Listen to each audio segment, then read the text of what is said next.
So here we have the Nissan Qashqai Tecna on a 16 plate. I'm going to start off by showing you around the outside of the car, and then we'll hop in and run through some controls on the inside. But from the outside you can see it's a 5-door car with alloy wheels. Let's start off inside the boot and then work our way around the rest of the car from there. So as we approach the boot, you can see we've got reversing sensors. This car's also got a 360 parking camera, which I'll show you when we're inside the car. Plenty of boot space along with that 60/40 split folding rear seat, and then underneath these two tray sections even more space should you need it, and these are completely removable. Okay, so we're just going to work our way back round to the front of the car and then we'll hop in and run through some controls on the inside. But now that we've done a full circle of it, you can see it's in fantastic condition the whole way round. Just briefly before we climb in, I think it's well worth seeing the interior from this exterior point of view. You get full leather seats, as you can see. There's plenty to run through on the dashboard, so let's hop in and we'll do that now. Okay, so now that we're inside the car, we're going to start with the dials. On the left-hand side we have the rev counter, and on the right-hand side the speedometer and fuel gauge. In the middle you can see the total miles for this car, which are 11,864.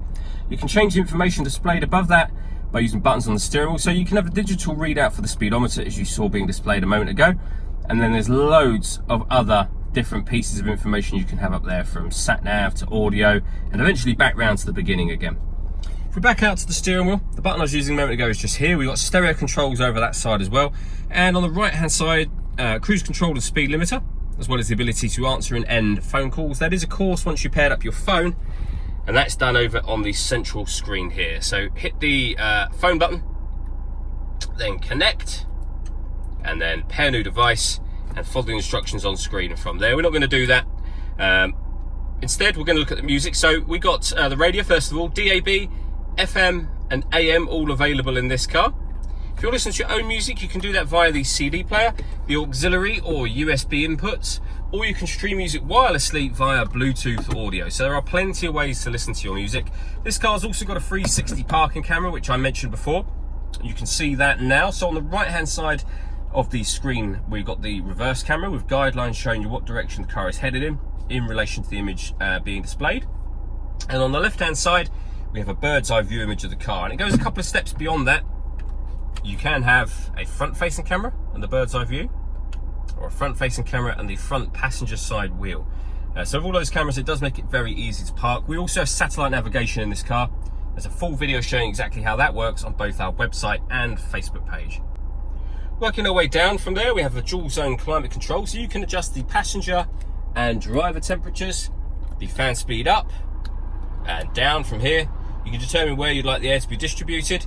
That button turns the air conditioning on, so off, or back on again, or you can hit auto, and the car will now maintain the temperatures you've asked for by taking control of the fan speed for you. You can see and hear it doing that now, and you can override that whenever you wish to. Under that, we have a 12-volt charging socket, as well as the electronic handbrake, a 6-speed manual gearbox, and then driver and passenger heated seats, and inside the central armrest, a second 12-volt charging socket, as well as the auxiliary and USB inputs.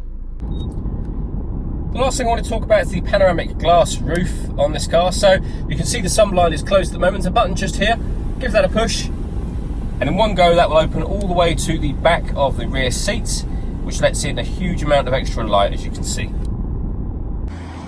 All that leaves me to say is thank you for taking the time to watch this video. If you'd like to come and see the car in person and have a test drive, please feel free to call any of our MJA sites. We'd love to hear from you soon.